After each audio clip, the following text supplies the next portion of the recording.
All right, hello and welcome back to the Black Tower, a Wheel of Time podcast. I am Aaron. And I am Andrew. And today we are going to talk about Robert Jordan's The Wheel of Time. Yes, we are. And fair warning, if I sound off to anyone or you hear me cough once or twice, I don't know if it's just like sinuses or if it's the cold/flu that's going around right now. After that polar vortex, I live in the southeast. So literally one day we went from a high of like 42 or something like that to like a high of like 78, and it's got everybody fucked up, like wellness wise. But there's your warning on my voice, which is good segue. And I don't mean the thing that people ride on tourists with fanny packs, not ride on tourists, but ride as tourists. Tourists who ride on segways with fanny packs. Everybody who's listening who had to deal with negative 50 and negative 60 degree wind chills for us, it was like a week ago. When this releases, it'll be like 2 or 3 weeks ago. But we are all kind of shaking our heads and going, you poor baby. Yeah, well, I appreciate the understanding. Unless you're my ex and for whatever reason you're listening to this, then you can stop listening, to put it nicely. You can go straight into the dark one's taint, all right? Straight to Shao Ghul. Straight to Shao Ghul and bury yourself in the dark one's taint. Like a botfly. All right. We have talked enough. We're going to do our spoiler warning here. For fair warning, there will be full spoilers for this episode. Hold your butts, grab a helmet, because we're diving deep into all aspects Wheel of Time, beginning to end. We all love the Wheel of Time for its diverse cast of characters, rich, detailed world building, inventive magic system, and an interesting blend of European and Asian mythology. Most of the time, readers and reviewers focus on the cyclical nature of time that is found in Buddhism and Hinduism, the concepts of balance and duality, and a respect for nature found in Taoism. We also see similarities to Christianity's creator, the light, and Shaitan, the dark one, or Satan. Shaitan is an Arabic word that in religious contexts is used as a name for the devil.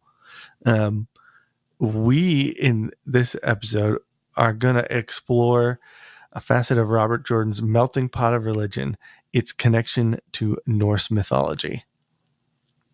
Yes, we are the mighty, mighty Norse gods that we've all come to love.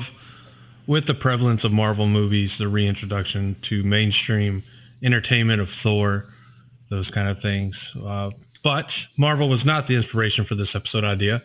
In fact, it was Twitter user Mark Elliott from about mid-November of 2018. We did not forget. It was still on the docket to do. But Mark Elliott tweeted to us, says, I like the Norse mythology that is prevalent in the series, and in parentheses put crows, one-eyed Matt, the tree of life, to kind of give a little bit more exposition on exactly what he was thinking about with this. So shout out to you, Mark Elliott, for that fantastic idea that we are in fact getting to. It just, took us a couple months. It had something to do with all the great guests that we had coming on lately. It must have been that. We had to do a lot of shuffling around with the plans we had. But without further ado, I think it's going to be best to kind of start the story with a little bit of inspiration for Rand. So over the course of the story, Rand has been shown to have many similarities to Tiwaz, the prototypical deity from which the Norse god Tyr, the Greek god Zeus, and the Roman god Jupiter were developed. Tiwaz is a warrior rune name named after the god Tyr, who is a northern god of law and justice, as well as a minor kind of god of war. Tyr is related to the North Star in the Anglo-Saxon rune poem, around which the fixed stars in the night sky appear to rotate. Rand, as we all know from later in the series, has lost a hand, just like the Norse god Tyr. Again, Tyr is the Norse god of war, law, and justice, and he shows himself to be the foremost god of law by sacrificing one of his arms to uphold it.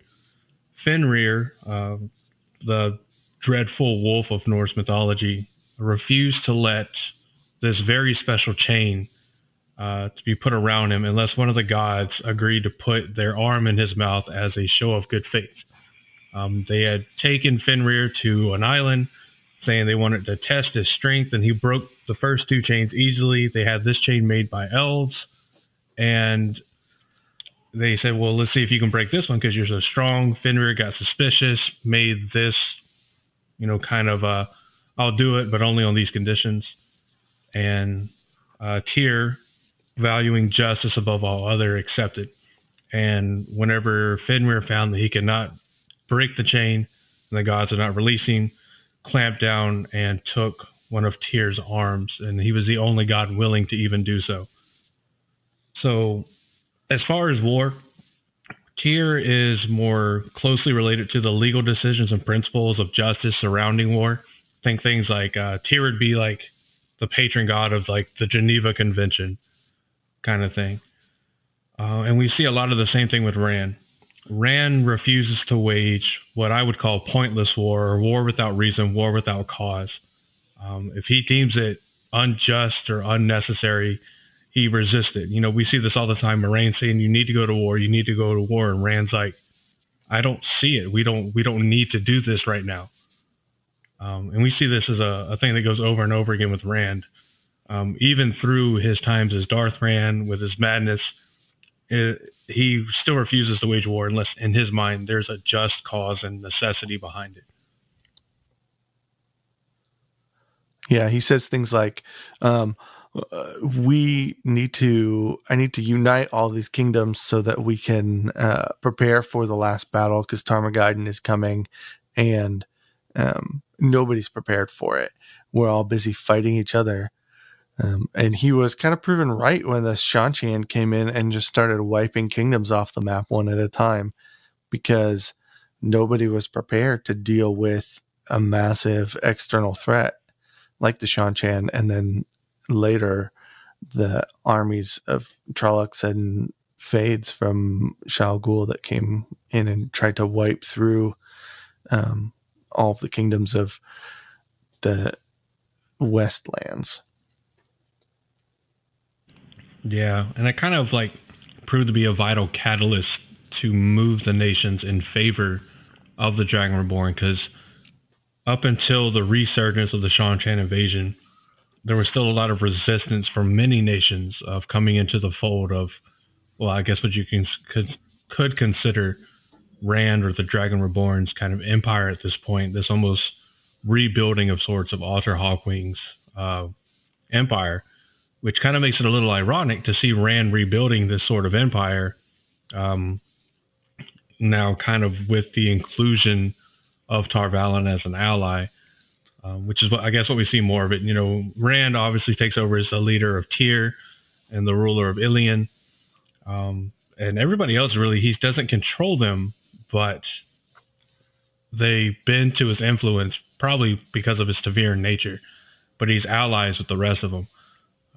With Tar Valon and Egwene taking over as the Amerlin seat, he's got an old friend that, even though she resists him for some frustrating times, he has her, and then he's got his love, Elaine, that is, by the time the last battle comes, ruling over Camelin and ruling over Korean, as not Korean like our country, Kyrian. There we go.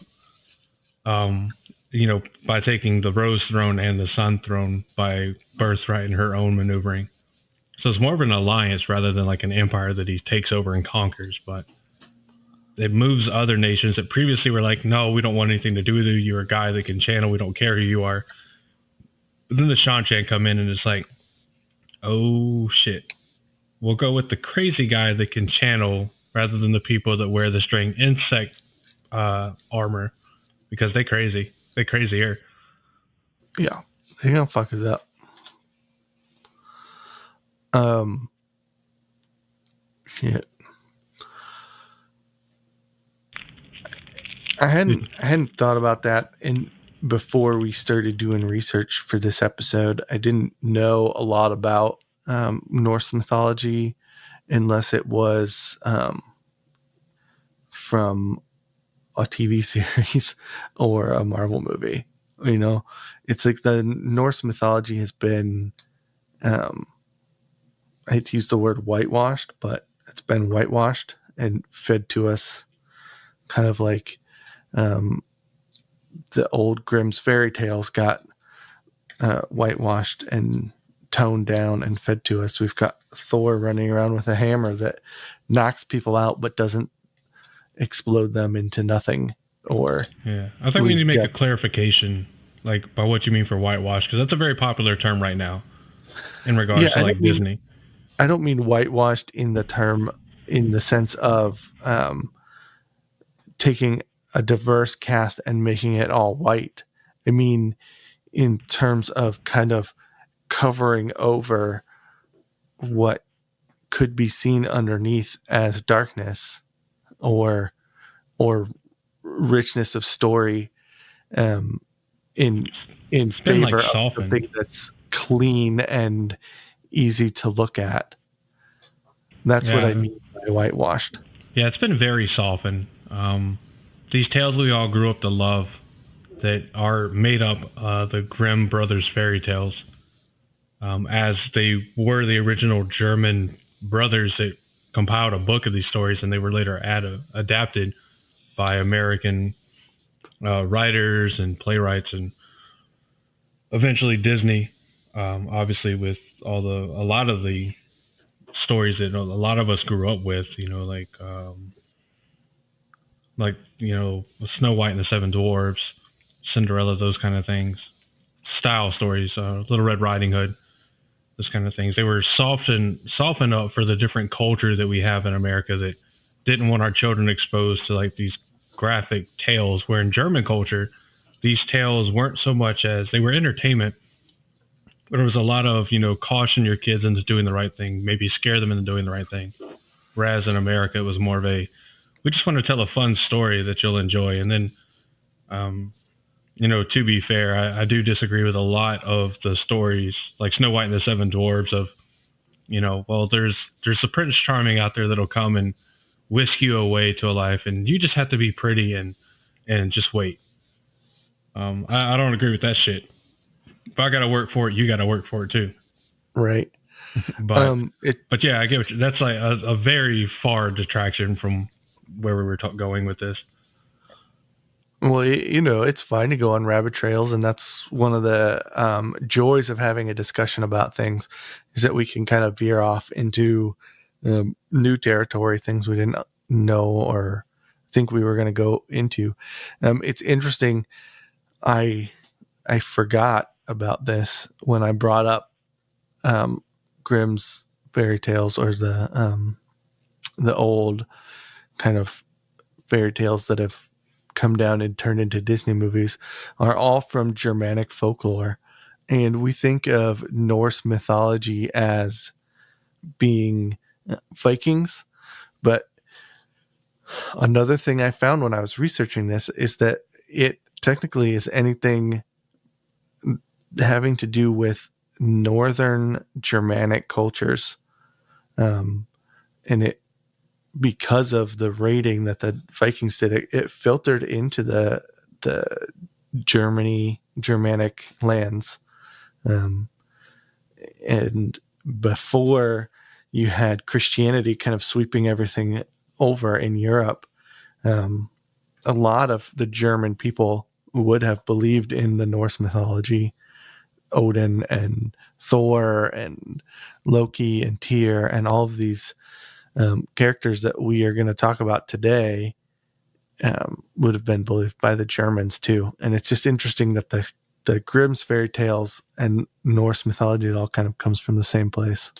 Yeah, well, I mean, we kind of see that proliferation here, with Tiwaz being a runic symbol for a warrior rune that ultimately became the symbol for the Norse god Tyr. To the point where they would put the symbol on. Generally, it would kind of look like a tree. Think about one straight line vertically with 3 sets of like arrowheads kind of going down the main line. A very crude drawing of a tree.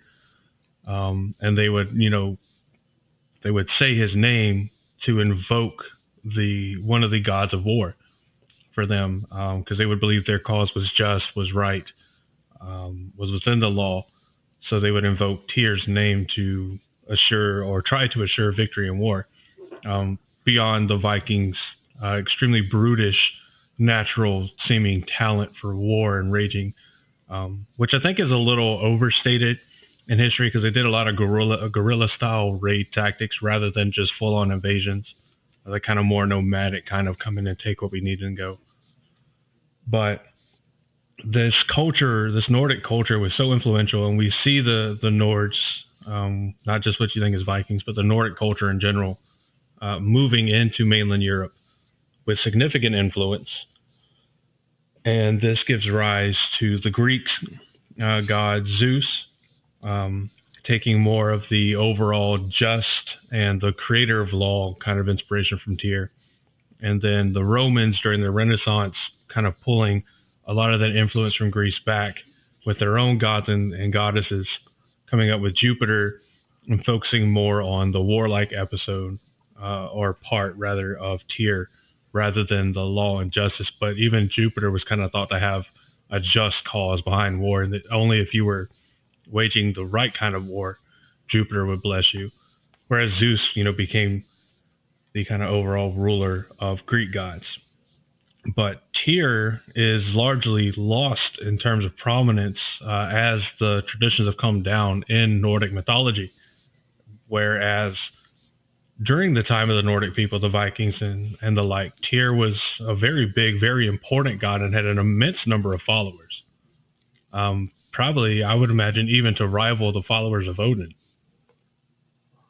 It's interesting that he's the if you have to pigeonhole him, Tyr would be the god of justice and law and war, and I see a lot of those things in Rand, even to the point where he's creating new laws in all these places that he takes over. Tyr in the Stone of Tyr. The name is kind of similar there, but think of how fair he is with it. Going off of that thought, well, fair. Sometimes I'm thinking of one particular instance where he has one of the Aiel executed for breaking the law that he instituted about fighting or dancing the spears with wetlanders after the fighting had all been done. And there was a good reason for fighting against this particular loudmouth wetlander who had I believe he had tattooed dragons onto his arms to imitate Rand, and he was saying things about him being the dragon or something, basically blasphemous things. And Rand was like, even though I agree that it was just to kick this guy's ass, you still have to be executed because that's the law that I put into place. And he was so focused on following the law and ruling by law instead of just fear and intimidation, which other rulers have done throughout the ages, is rule by fear and intimidation, and whatever I say goes, and whatever my whim is of the moment is what goes. He chose to try at least to establish a kingdom or an empire in the end based on these are the laws and nobody is exempt from them, even to the end where he's drawn up this big document and said, this is what you're all going to do. You're all going to sign this document and you're all going to abide by the laws that I put forth in this dragon's piece. Yeah. So the Aiel you're talking about is Mongin, who he was with Ruark when they brought in some Tyrian lords who reported that the Shido were attacking Kyrian. And sometime after that battle, he killed a Kyrian man for bearing a tattoo resembling those Rand had and all IL clan chiefs have on their arms. But Rand, well before then, had set forth the law that the penalty for murder was death. And because I think that the overall legal landscape that Rand set forth in Kyrian was that anybody that made offenses was to be arrested and brought forth for judgment. Because he got very angry with Berelain and Ruark for not carrying out the law on their own, and instead of leaving this very hard decision for Rand, because like you said, Rand did agree that this guy did deserve it. He deserved to get his ass kicked. He deserved to, by IL custom, lose his life. Right. But on the other side, kind of siding with Rand, I can see where he's putting that emphasis. Well, we're not in the waste. This isn't IL culture. This is not IL land. This is the law I set forth as the Dragon Reborn to hold all people here accountable for. Right. So it's kind of like that triumph of justice over, like, the law over the heart kind of thing. And I think that Berelain and Ruark were kind of hoping that Rand would make an exception. They were kind of like bringing it to Rand and saying, we hope you'll let this guy live and not carry out the sentence that the law demanded. Yeah, which we do see him do later on, because I can't remember her name, but the woman that winds up trying to claim the Sun Throne while he's away. Rand can't kill a woman, can he? I mean, yeah, that's an obvious exception. That's an obvious issue with Rand's mentality. The law is a law unless it would warrant a woman being killed, and then we'll make an exception. And right. I think we can all agree that that's a fucking problem. That's a blaring shortcoming that Robert Jordan built into his character. Yeah. That it might even be too simplistic, but it works in order to immediately draw attention to a flaw that Rand has. Yeah. I mean, let's face it, the dude's got, we make the joke about like adult entertainers having daddy issues, but Rand's got mommy issues. Yeah, he does. The woman he thought his birth mother, died, and then he finds out that wasn't his mother, that his mother was, this IL that wasn't an IL on the slopes of Dragon Mount. So, I mean, it's not an excuse, but it can be an explanation. He's got a very complicated character and backstory, and sometimes his actions are motivated by his hardness that he's trying to build into himself, and sometimes they are run by his heart. And it's like a toss of the dice up until a certain point. It's like roll the dice and see how Rand's going to react. Is he going to fly off the handle, or is he going to be like, oh, well, I thought that was going to happen, and he'd just be completely cool about it? Yeah. But to go back, overall, in the terms of Nordic mythology, I fully believe that when you pull from Nordic mythology as we're only looking at that lens of inspiration, that Tyr would be the most likely Nordic god to have inspired parts of Rand's character. Tyr spelled Tyr, not Tear. Something I wanted to talk about is one of the most obvious comparisons to my uneducated. I mean, obviously I've had an education, but I've not had an extensive education in Norse mythology, is what I mean. But my uneducated mind draws an obvious comparison between Avendarosa, which is the AL name for the last existing Chora tree that's found in Ruidin, and it means the tree of life. And I am gonna butcher this name, but it's Yggdrasil. I think it's pronounced like Yggdrasil. Yggdrasil, I think. And immense mythical tree that plays a central role in Norse cosmology, not necessarily mythology, but cosmology, where it connects all of the 9 worlds or the 9 realms, depending on which translation you're reading. The generally accepted meaning of the Old Norse Yggdrasil is Odin's horse, which has been interpreted to mean gallows. Drasil means horse, and Ygi is one of Odin's many names. The poetic Edda poem, Havamanil, whatever that is, describes how Odin sacrificed himself by hanging from a tree, making this particular tree Odin's gallows. Gallows can be called the horse of the hanged, and therefore Odin's gallows may have developed into the expression Odin's horse, which then became the name of the tree. The connection in the Wheel of Time is strongly indicated to us when Matt, who I believe is a placeholder for Odin, is hanged against his will, which is a difference in the mythology from Venrosa by the Eflin.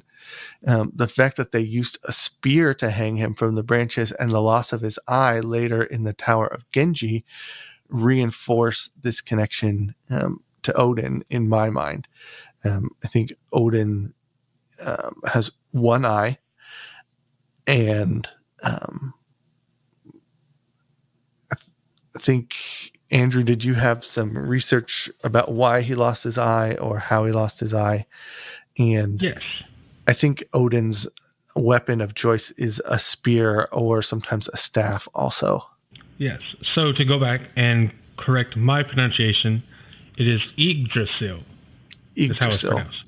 So for those of you that are fans of Norse mythology or Yggdrasil, we've corrected it. We apologize for not doing it before we tried to say it. But you know what we meant. So Yggdrasil. So Odin hung from Yggdrasil in exchange for ultimate knowledge. We learned that the pool that feeds Yggdrasil down below is also where the Fates reside, and they determine the life course of individuals in the world by inscribing runes in the roots of Yggdrasil that travel up and have rippling effects through the tree. Odin knew about these runes and wanted to understand them and gain sight, but they can only be seen by those who they deemed worthy. So Odin hangs himself from Yggdrasil and forbids any of the other gods and goddesses from rendering the slightest bit of aid, even water, no matter how hard he asks.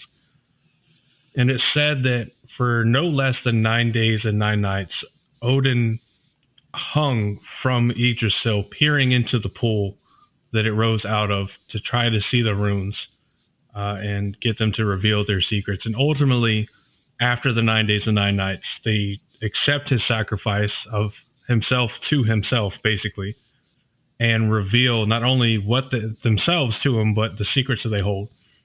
And this gives Odin an immense amount of wisdom and is what ultimately leads to Odin being considered to be the wisest of the wise, or the wisest of the gods. Do you want to talk about that, or do you want me to keep going? The more other stuff that I have here about Odin. Well, it's interesting that Matt gets all of this battle knowledge kind of infused into his brain to fill the gaps in his memory left by the exposure to the ruby hilted dagger.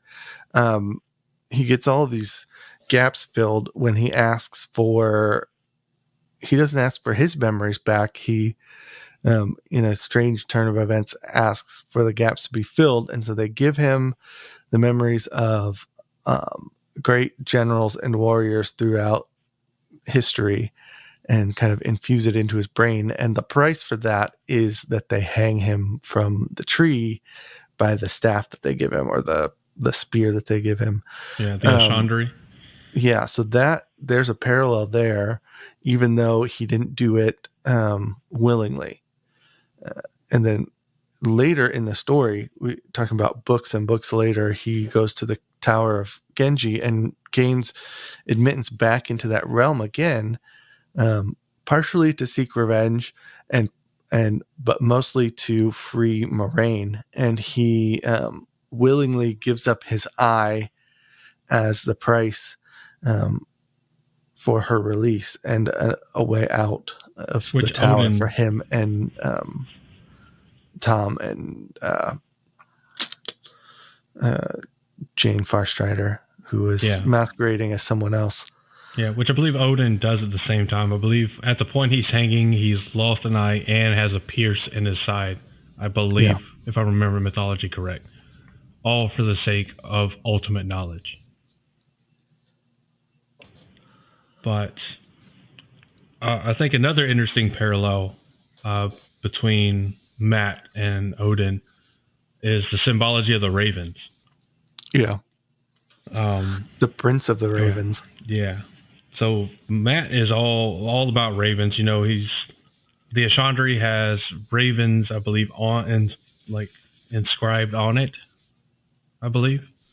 Yes, it does. Yeah. So Odin had two pet ravens.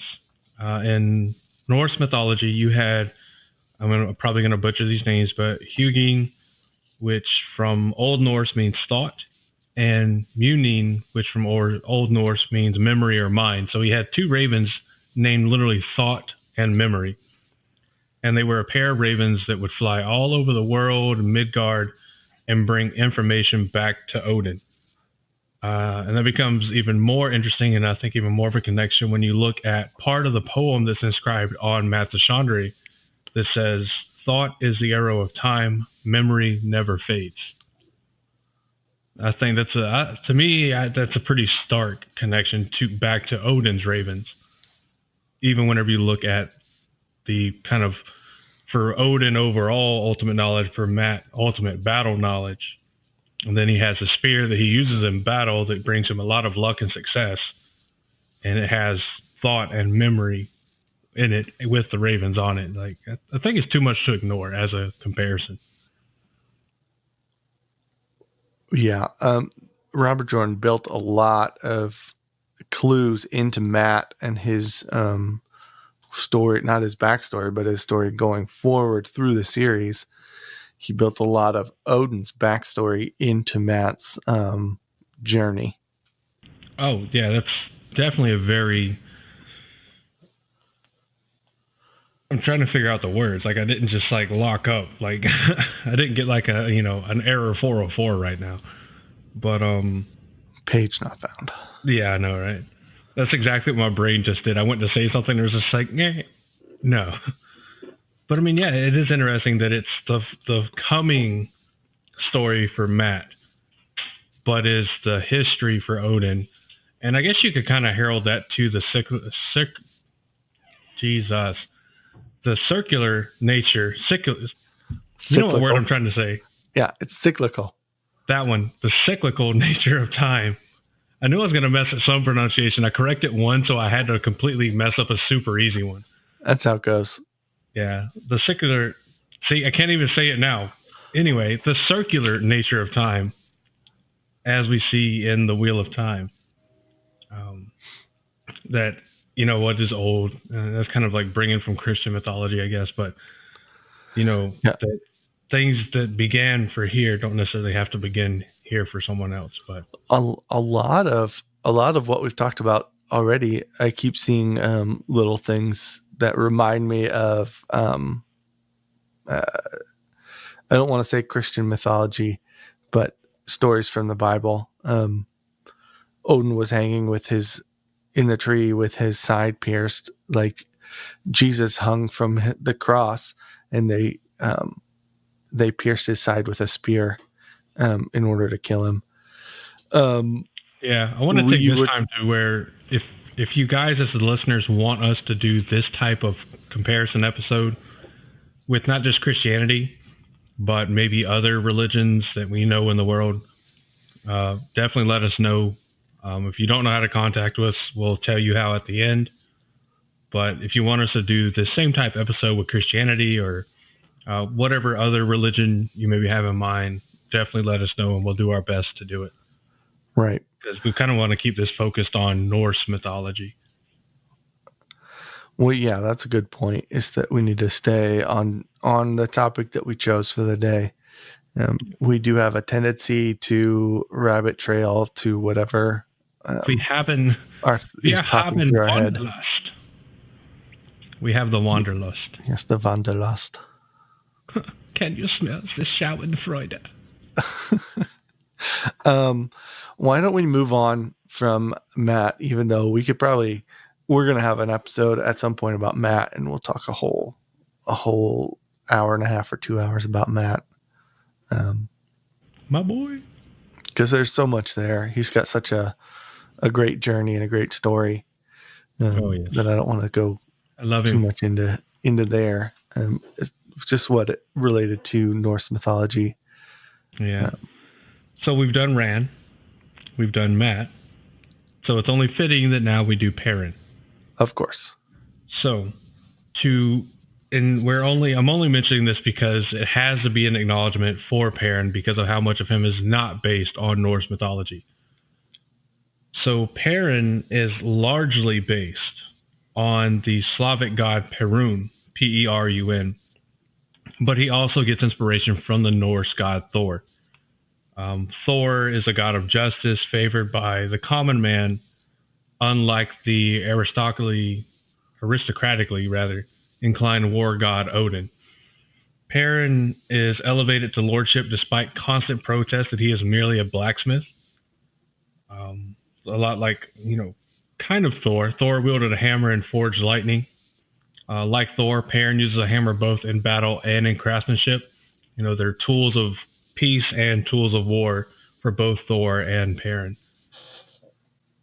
Thor played a small role in the adventure that resulted in Odin's 8-legged horse, Sleipnir.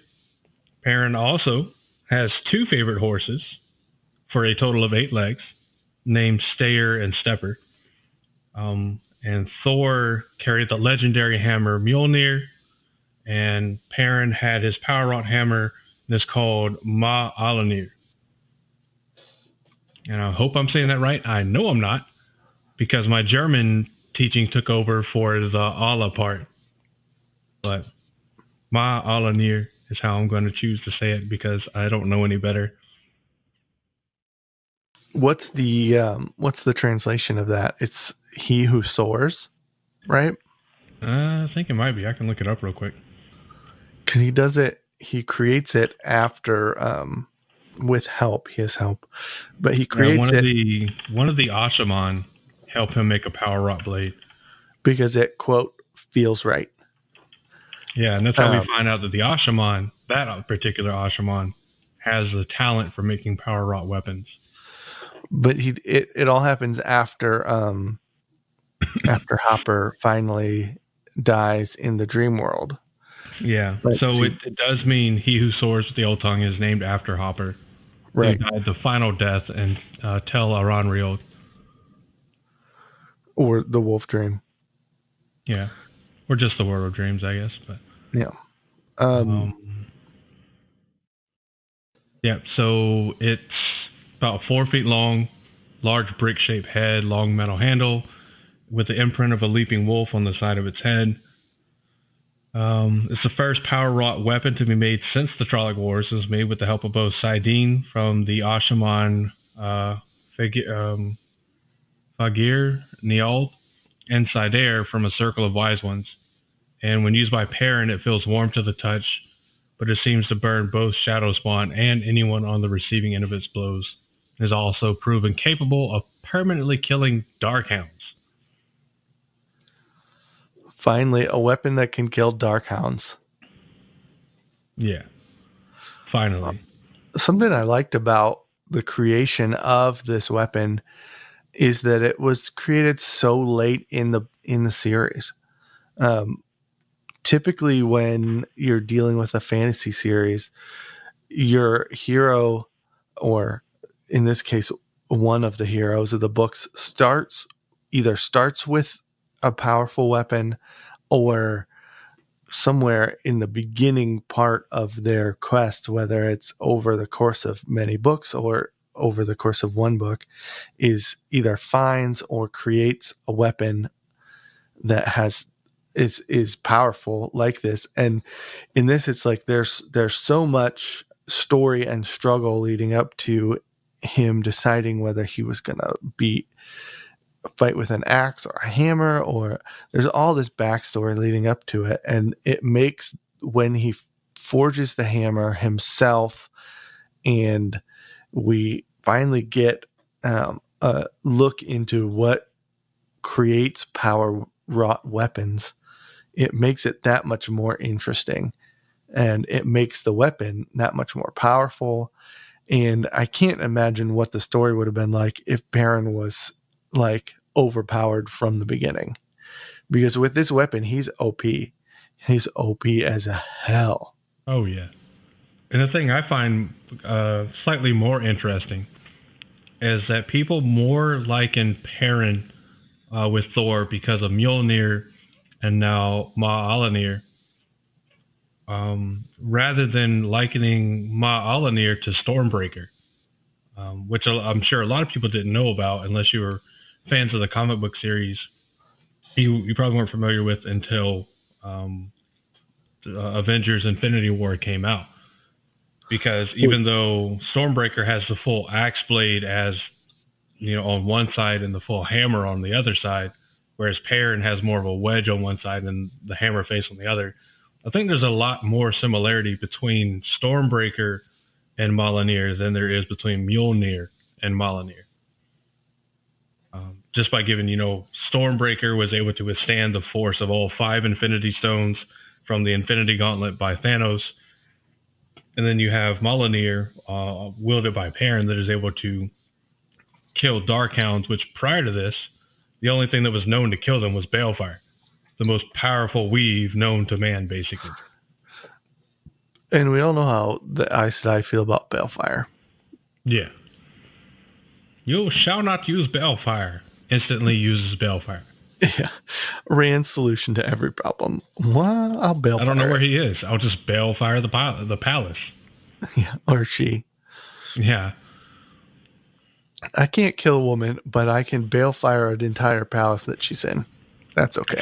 It's like that meme where the guy touching his forehead. It's like, can't kill a woman if she never existed.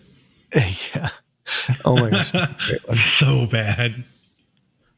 But it's a workaround. So I don't know why my voice just cracked there. I'm gonna blame sickness, but that's a workaround.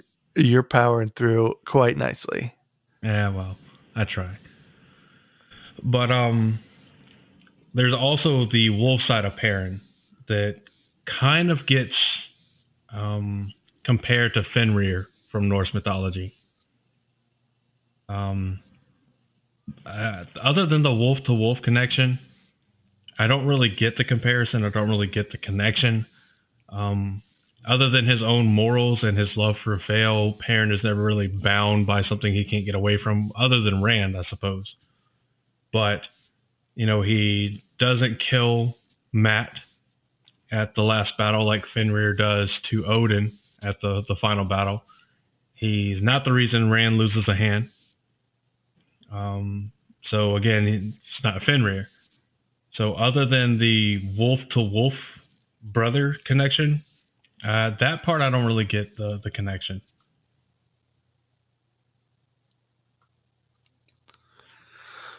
Well, Robert Jordan, he brought in a lot of points, and I wonder if he looked at it and said, you know what, I have enough borrowed from this mythology right now, and I don't want people to be able to guess what's going to happen just because they know what's happening in the old Norse legends that I've borrowed from. I don't want the characters that I've created and their parallels to Odin and Thor and all of these others create a spoiler for what's gonna happen in the future of my books. Yeah, I kind of think that what we see from each one of them is that Rand has primary influence from religion A, Matt has primary influence from religion B, and Perrin has, primary influence from religion C. That their primary influences are from other religions, but when you're pulling from different religions or cultures or whatever have you, elements of them all tend to bleed over into whatever you're creating.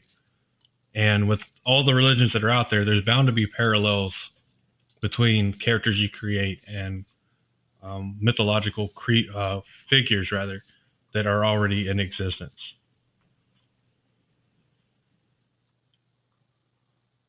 Or at least that's just the way I think about it. Yeah. And there's got to be some truth to that. I mean, I've always operated off the idea that in a finite universe, there's a finite number of times that all these different pieces that make up theories and fantasy and whatever can be combined. There's a finite number of ways, and they're bound to overlap in certain ways. And that's far too philosophical for the discussion we're having right now, even though it's a bit of a philosophical discussion. Yeah. You wanna bring it back down, and we can talk about the Horn of Valir and its relation to Heimdall. Yes, go ahead, sir. Take so it away. In Norse mythology, there was a horn called Galahorn, which those of you who play or played the game Destiny will recognize the name. But the Galahorn is or was a sacred horn owned by the god Heimdall. And when the last battle, or Ragnarok, was imminent, Heimdall would blow the horn and summon the gods and the dead heroes to fight against the enemy that they're facing in Ragnarok. This, to me, brings to mind the Horn of Valir, or Valer, or whatever however you want to say it. There's a horn that Matt blows, and then later, what's his name? Oliver blows it, and it brings forth the heroes of the horn, all of the dead heroes, Arthur Hawkwing, Bridget Silverbow. There's a bunch of other ones, at least 100, that are like these mythical, almost godlike heroes from past ages, or even past in this age, to fight on the side of whoever blows the horn. Well, we find out later that they will always follow the dragon banner no matter who blows the horn, but the mythology says they come to fight for the horn blower. Yeah, and in Norse mythology, this band of heroes is called the Einherjar, Einherjer, because I know I said it wrong, so I'm spelling it out. But the Einherjar are those who were chosen by the Valkyrie to fall in battle, because Odin wanted to have the bravest and strongest warriors on his side when the last battle came, and had the Valkyrie, or the Valkyrie, bring them to Valhalla, where they would fight all day and drink all night, because you can't have your heroes getting rusty. Those who weren't killed in battle went to Hell's realm, Hel apostrophe S, in the Netherworld, and it was not a place of punishment as maybe portrayed in various myths, but it was certainly better to be in Valhalla. And this, I think, is of course a parallel to the heroes that the Horn of Valir calls back, because as we learned, the heroes that are summoned by the Horn of Valir aren't like in some actual eternal resting place. They're actually residing in Tel Aranriod, or the world of dreams. Just their rules forbid them from interacting with dreamwalkers and the like. Much like the Einherjar aren't really in like an eternal resting place. They're in like a temporary resting place until they're called for the last battle by I guess Heimdall, who would blow the horn.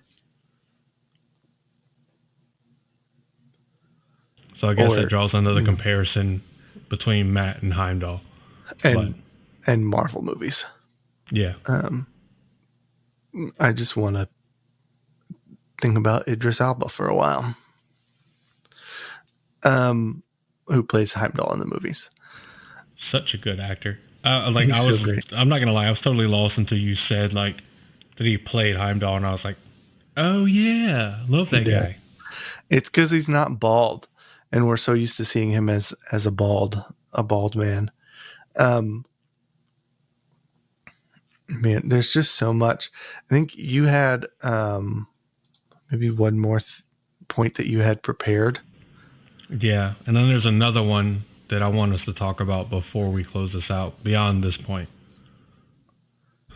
So the last point I had prepared was, and I think by this point most people probably consider it fairly obvious given the talk we're having, is the link between Ragnarok and Tarmageddon.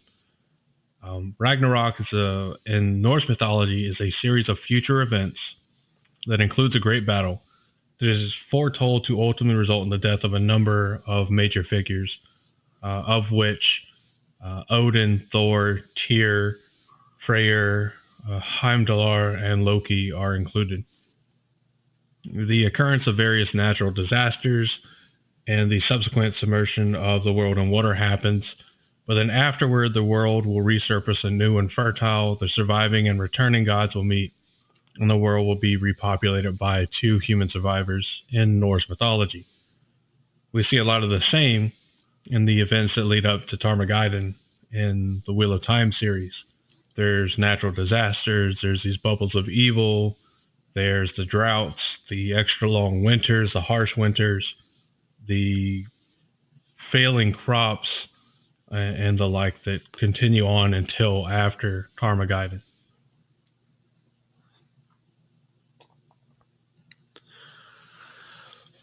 Yeah, and I mean, the foretelling of the deaths of major figures really kind of had me thinking back to when I read the last battle, or the second half of A Memory of Light, and just how I felt as everybody was kind of in danger and you didn't know who was going to live or who was going to die.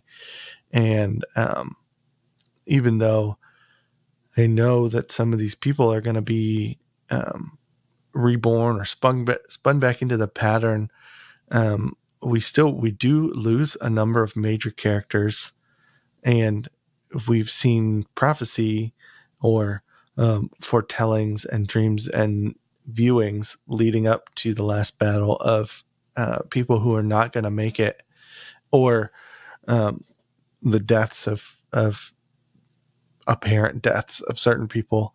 And even though those particular characters, Odin, Thor, Tyr, Freyr, the people that they represent in the Wheel of Time don't necessarily die, it's still an important event where a number of major characters don't make it to the end.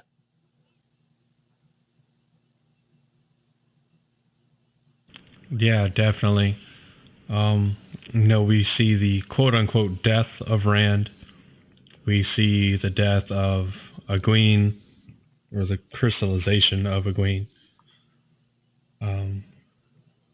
Yeah, so, and I don't think it's a 100% direct parallel, but there's definitely elements that are similar. But then you could also make the argument that so many of the religions of the world and mythologies of the world have an overall similar kind of orientation to the way the world ends, this big final battle between good and evil, and the triumph ultimately of good over evil. So you can make that argument, but how many times has Tarmageddon happened in the past, and evil won, and all the major characters die? I mean, to my mind, every time except this one, the Dark One has won, and the Dragon Reborn dies, and all of his all of his friends or compatriots die with him at the last battle. Because due to the cyclical nature of the Wheel of Time, this is not the first time that the last battle has happened. It happens. I can't for sure say that it happens every age. I think it happens at the very least. It happens once at the end of every third age. Maybe that's what we should say. But because there wasn't a last battle at the end of the second age. Yeah. Well, I mean, the way we know the Dark One, the forces of the Shadow have not exactly won in entirety is because time continues to move. Because Shaitan's ultimate objective is to destroy the wheel of time that spins time, thus destroying time itself and bringing it into the weaving of the fabric of reality, basically. Because we talked about it, when we mentioned Ishmael willingly going over, hedging his bets on the side that, only has to win once versus the side of the light that has to win every time over and over and over again to not be destroyed. So they might have won, like, kind of, I guess what you consider in the grand scheme of things, minor victories, where maybe Shaitan just wasn't unsealed enough to carry out his plan. Because I think it takes, if he was initially sealed in the Age of Legends, and then it wasn't until the very end of the current age that the series is in that the final seals are intentionally broken so that the board can be resealed. We can argue that it takes quite a while for even the Dark One to wear down his own prison to where he can even try to destroy the Wheel of Time again.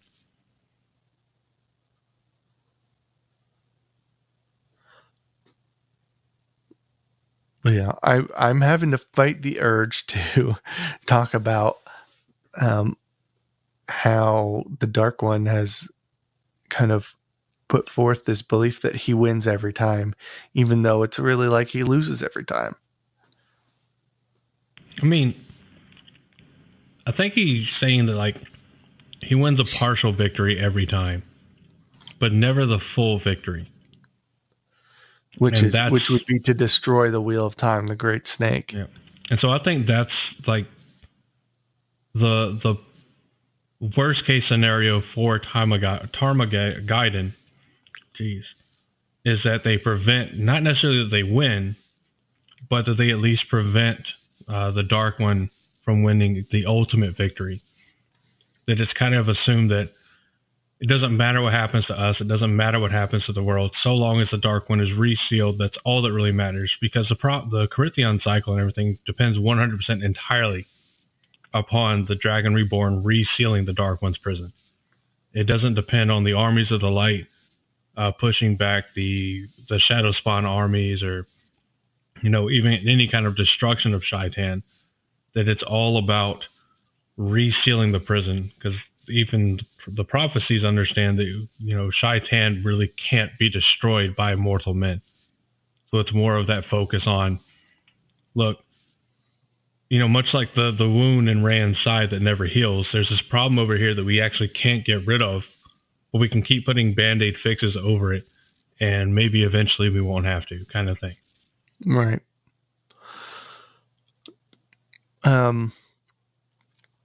We are running close to our full time here. If you said you had one more thing you wanted to talk about before we wrap her up. Yeah, it's super brief. And it's just a comparison between the one power and Seed, SEID, which was the magic of the Norse gods. Seed seems to be a form of shamanism. The performer would have visions, could take on animal shape and travel with it while his or her body lay lifeless at home. With certain rites, you could also harm your enemies and even kill them. Odin is said to have invented it and also be its greatest master. I mean, it's not a very big parallel, but there's certain figures, So that I can't pronounce the name of, but there was a King Harold, fair hair of Norway, that is said to have ordered one of his sons to be killed because they performed seed, and it was largely frowned upon. But only male performers would be held in contempt. During the Christianization of the Nordic countries, seed was outlawed altogether. So it's kind of like maybe seed could be a bit of at least influence for the one power in the Wheel of Time. There's a note here saying that most of the magicians who practice this type of power were women in the first place. And then you made a point about that most of any of the male performers who did this were held in contempt or looked down on or even killed for their use of this pagan magic. Yeah. The thing that I don't agree with, yeah, it does. The thing I don't agree with is the very end note here. Is, it says no man is supposed to touch the one power, but the Dark One himself does, just as Odin used seed. The Dark One actually doesn't use the one power because he uses the true source. He has direct access to the true source, so he doesn't need the one power. He doesn't use the one power. Other than letting his chosen use the one power, but the Dark One doesn't need the one power, as the one power derives its power from the true source. And in the end, Rand also gained access to the true power. Yeah. Like Odin used seed, Rand was able to tap the true power or the true source through his connection to Moradin.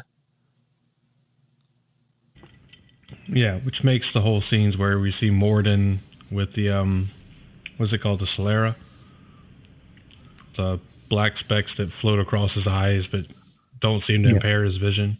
Yeah, I know what you're talking about. I just don't know how to pronounce it. Yeah, but so I mean, again, I think it's one of those where it might have a bit of influence, because we do see, like, the performer having visions. We do see people with foretelling talent, taking an animal shape. We don't really have that as far in so much as we have people able to speak with animals. Perrin and Elias. When Perrin is doing this, what can only be called an out-of-body experience, in this case, would be entering the dream world or the wolf dream. He can change his body into the shape of a wolf, and he runs with the wolves.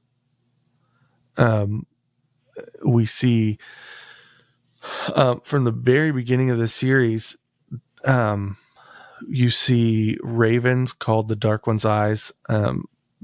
Any kind of dark bird is looked down on or feared because it could be the Dark One's eyes. And then you see later in the books that it's really the Forsaken are somehow casting their consciousness or whatever into a raven and using their eyes to spy for the Dark One.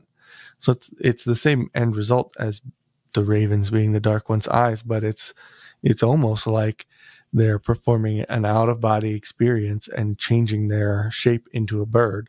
Only what they're doing is kind of taking over or taking control of the consciousness of a raven, which is an interesting kind of twist to this old ancient version of Norse magic.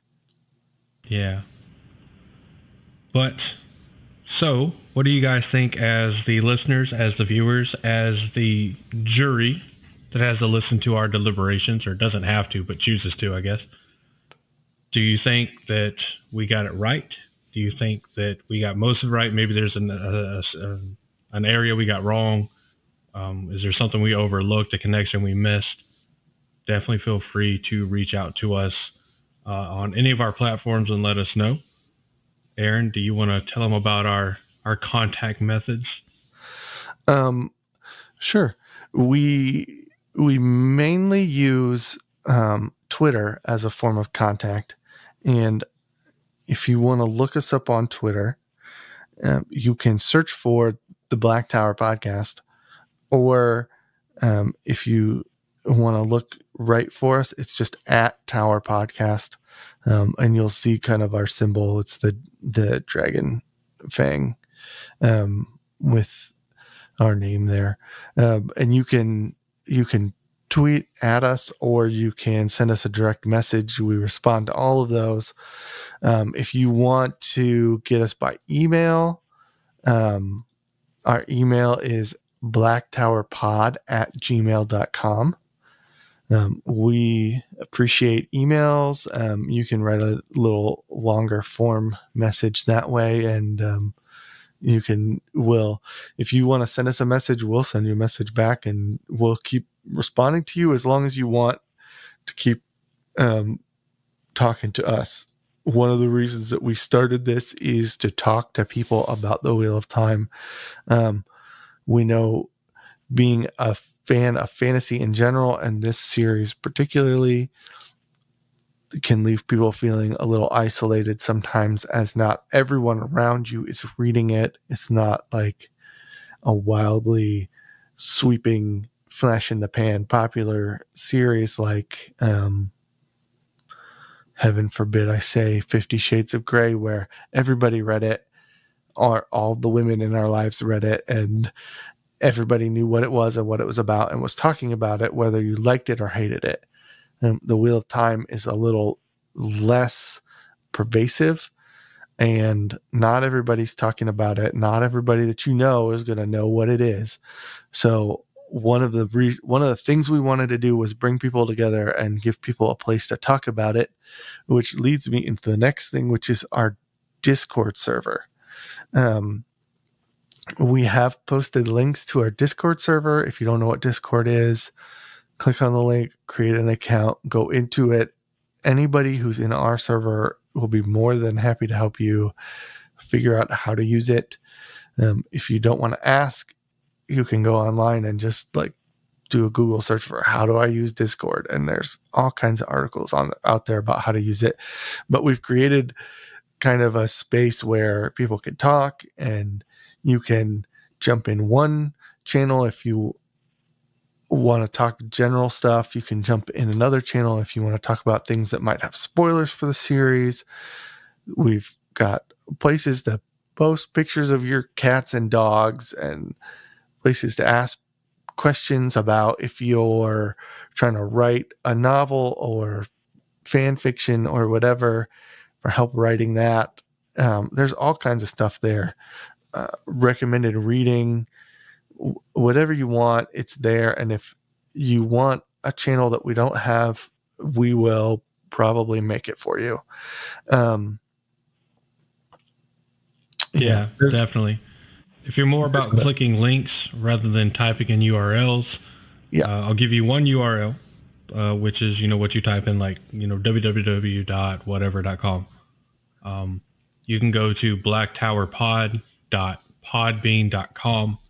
And from there are links to our Twitter, YouTube, which is where the hosting site Podbean will automatically port our episodes over onto YouTube if you prefer to listen there. There's also the Facebook page, the Discord, and our Patreon. There's a contact tab that has our email at the very bottom of it. There's an about tab that has a blurb about myself, Andrew, and a blurb about Aaron, as far as kind of who we are a little bit and how we got into this. And then a supporters page. And it's a convenient place to listen to all of our podcasts. Yeah. Before we end this, I do want to give a special thanks to two YouTubers. The first one being Daniel Green. He frequently mentions us now, especially since we did an episode with him in some of his YouTube videos, and we definitely want to show our appreciation for that. So if you have not checked out Daniel Green, that's Greene on YouTube, definitely go check him out. I know Aaron uses him a lot for his fantasy news segments. I'm trying to watch more of his videos as I can, but he does a lot of stuff over the entire fantasy series. an extremely knowledgeable person on the Wheel of Time as well. The other YouTuber is Nabliss, which fans of the series will recognize the name from. He has shouted us out as well in one of his videos, I think his first Q&A video, and does a lot of really good videos on the Wheel of Time series as a whole. Some good ranking videos, some explanations of maybe certain concepts that other YouTubers haven't gotten to or maybe haven't done yet. He has a video called like the 7 Wonders of Randland that I thought was pretty good. Kind of like, the 7 ancient wonders that we have in real life comparison.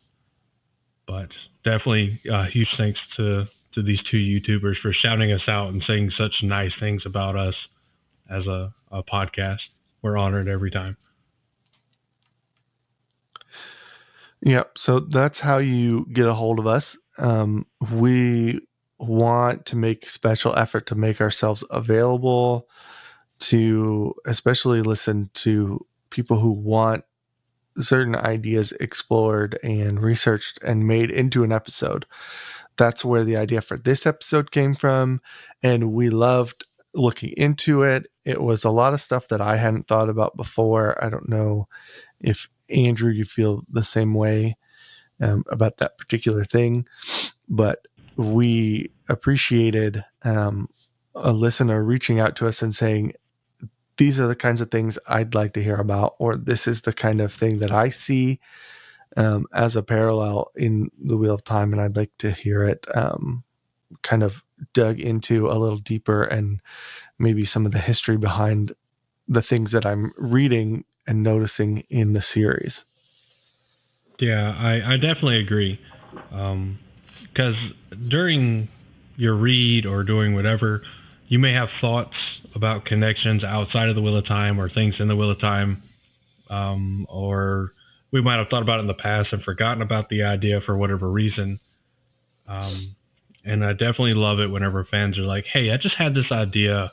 Would you guys consider exploring it? And even if it's something that is small, that we can't necessarily explore as an entire episode, we can always find one of our other episodes to kind of kind of put it in with, to talk about it.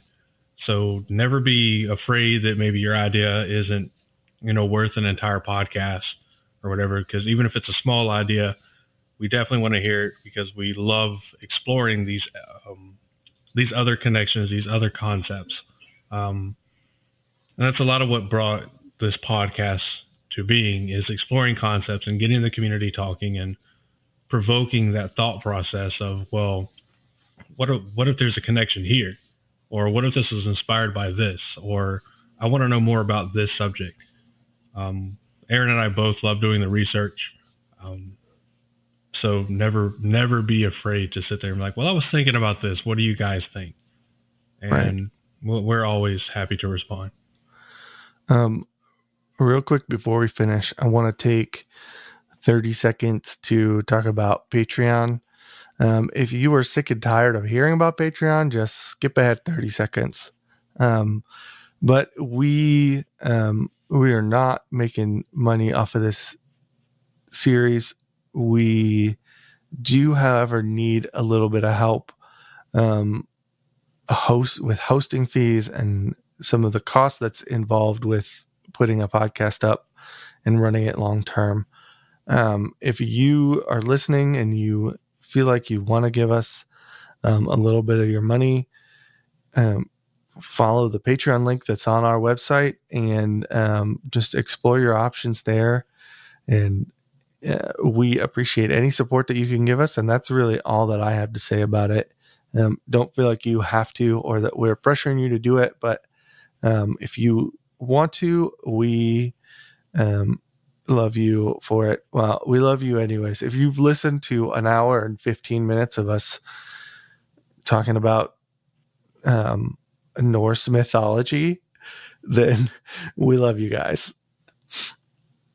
We love you all regardless. The Wheel of Time community has proven to be an incredible community.